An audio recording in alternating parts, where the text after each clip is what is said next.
She cried out and rolled across the ground. WHWH, what the hell? What are you doing? Mocking me again. Wada. Not what happened, did I die?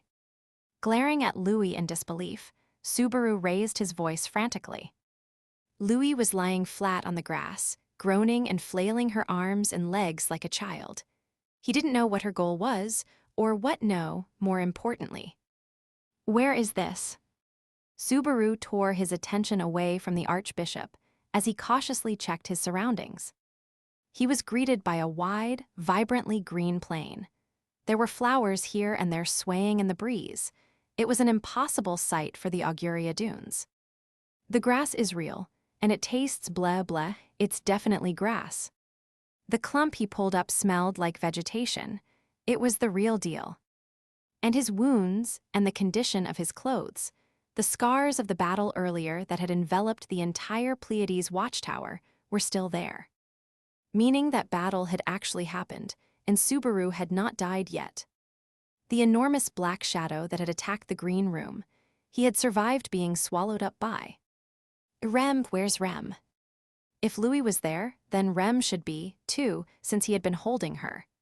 Ignoring Louis, he immediately scanned the surroundings for Rem, and before long, he saw her lying quietly in the short grass. Rem, thank goodness, you're really safe.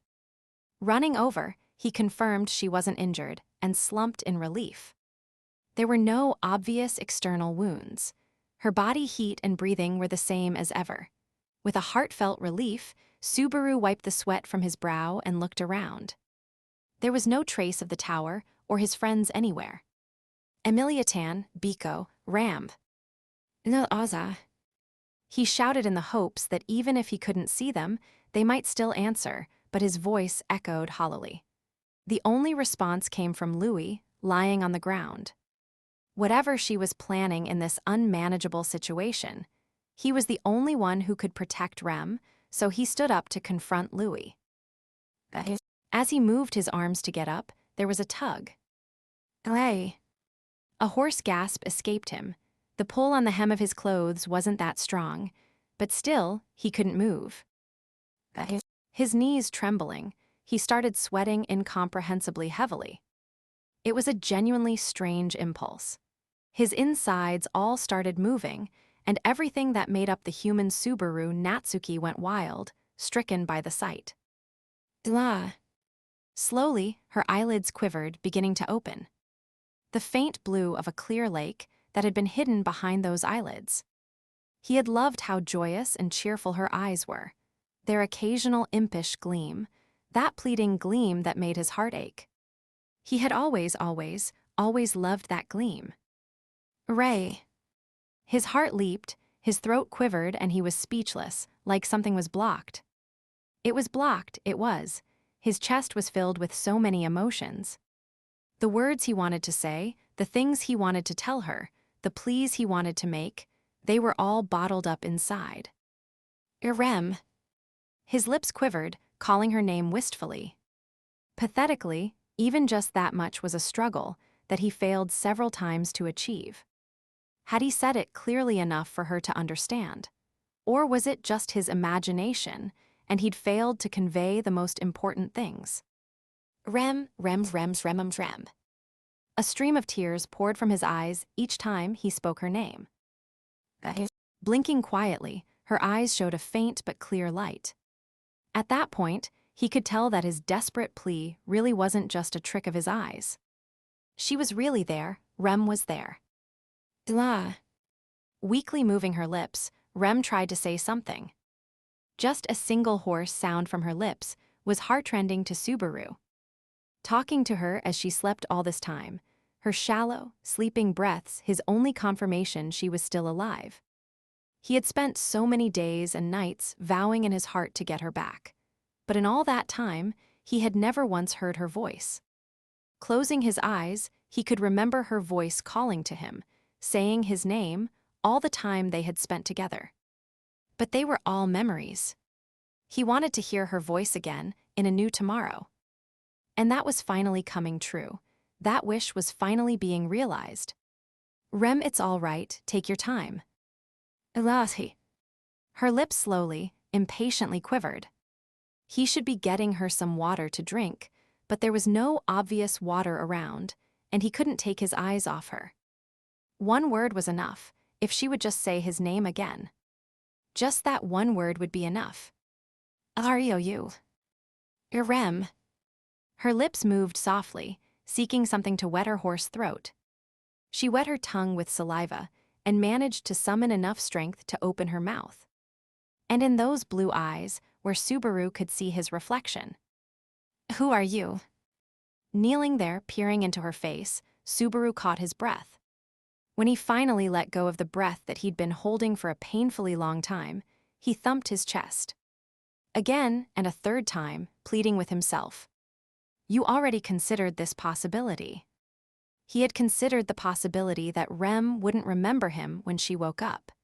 Considering Gluttony's authority, it was a natural progression. It was entirely plausible she would wake still having lost her name or memories.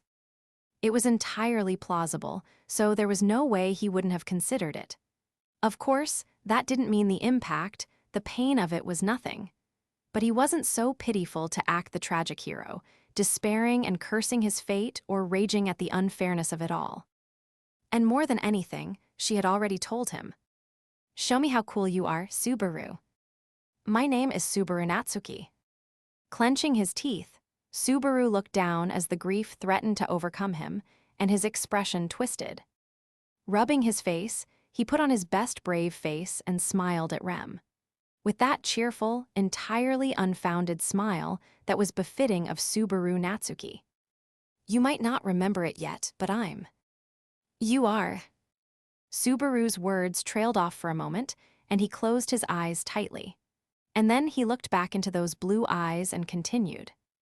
I'm your hero. I've been waiting to see you again, Rem. And with that, for the sake of the girl to whom he had made his vow, he introduced himself as a hero. Donning the scarred and battered image of a hero, the boy took up that title again for this girl's sake. I'll renew it here, to start my story with her again from zero. And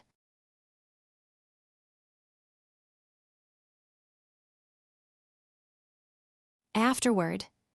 The sixth arc of Ray, Zero starting life again in another world, is complete. Hello, this is Tape Nagatsuki plus the mouse-colored cat. Thank you for sticking with me this long. With that, the sixth arc that began with Volume 21 is complete, and things have reached a stopping point. There may be some feeling like it was really something, choosing to end at a place like that, and you would be correct. Subaru still does not have a moment to catch his breath. The story is barreling straight into the seventh arc with an update to the party members. Ray, Zero is a story where the solutions and the highlighted characters change with each arc, so I hope you continue to enjoy that aspect of it, too. There may also be some thinking like, hey, isn't this volume a bit heftier than usual? And you, too, are correct. It's a lot thicker than usual this time. That is also why this afterword is so dense, a last resort to finish the sixth arc. And as you can tell, the limit of the page width is already fast approaching, so let's move on to the usual thanks. To my editor you said, if it's unreasonable, please say so quickly, and it was indeed unreasonable. The usual page count was absolutely impossible. I will do my best in the future and take your never again to heart. We are in this together like two horses in a harness. Thank you so much. To the illustrator Atsuka, it helped a lot that you were reading the web version that I was working on simultaneously and could smoothly have the images ready. But I can't just rely on your helpfulness, so I'll be careful next time. I really do look forward to working with you on the next one, too.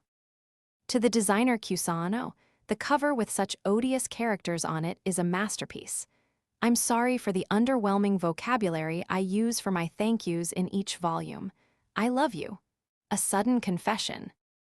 In manga news, both Atori's and Eikawa's adaptation of the fourth arc and Tsubata Nizaki's The Love Ballad of the Sword Devil are both being published in Gekkan Comic Alive. Minori Tsukahara's The Frozen Bond is running in Manga UP. Thank you all so much. And to everyone else at MF Bunko J's editorial division, the proofreader, and all the bookstores, thank you very much for all your work. I'll be in your care next time as well. And straddling the new year, the second half of the second season of the anime begins in January. Director Wadace, the cast, and the staff, thank you all so much. And finally, I am grateful for all the readers who continue to support this series. With the end of the 6th arc, Ray, Zero has reached a turning point, so I hope you will continue to join me. Let's meet again in the next volume at the next hardship. Thank you. December 2020. With gratitude to everyone's efforts in this difficult year. Drum roll, please, and with that, I'm here again for the announcements. It's playtime with the newly restored master. It's not playtime, but you really have been on a roll, showing up here again. Even though this was one of the few places where I was supposed to have an edge over everyone else. You don't have to define yourself so narrow-mindedly. You're still my evening star. You don't need to feel down, just fall in love. Well, the closer last time was me falling for a different reason. But anyway, let's show the people our perfect harmony, eh? Ooh, are you finally coming onto me? Should I cook red rice tonight? No, so, about the anime. The second season that left on such a cliffhanger is picking up again, with the second cur starting on January 6th. You crying, suffering, groaning, vomiting, arg, I'll be clinging to the screen, hanging on every moment. I cut out everything around you on the new key visuals. I guess that's a novel way to enjoy it. Why not focus on Emiliatan or Biko? Also, Volume 3 of the manga version of the 4th arc goes on sale in December. The master there has a different feel and look from the anime and light novel, 3 delicious versions of Master. So check out Ray, Zero starting life again in another world. Has there ever been anyone who was this big a fan of me personally? I mean, you're the entire appeal of this story, Master. That's overselling it. Like, that's actually kind of a sick perspective. Anyway, I'm grateful to say it is almost just a normal occurrence at this point, but thank you to the Shibuya Marui for holding a birthday event for Ram and Rem again this year. There is another special illustration by Shinikiru Otsuka this year, too. Ah, those twins with you. Huh, I don't think I've seen that blue one moving and talking before. Then check out the very end of this volume. Did you seriously not watch anything other than me in the anime? Even in the game, The False Royal Candidate. Coming out January 28th, all I see is you, Master. I can't wait for it to come out, but a month is just like the day after tomorrow. I can totally wait that long. All right, after that, next is. That's it, Master. Announcements done. Our flirty little playtime is going on hold for a while, too. Dumbass, I told you this isn't playtime. That cold shoulder is just another part of your charm. I'll love you forever, Master. You really are dumb. See you later, Shaula.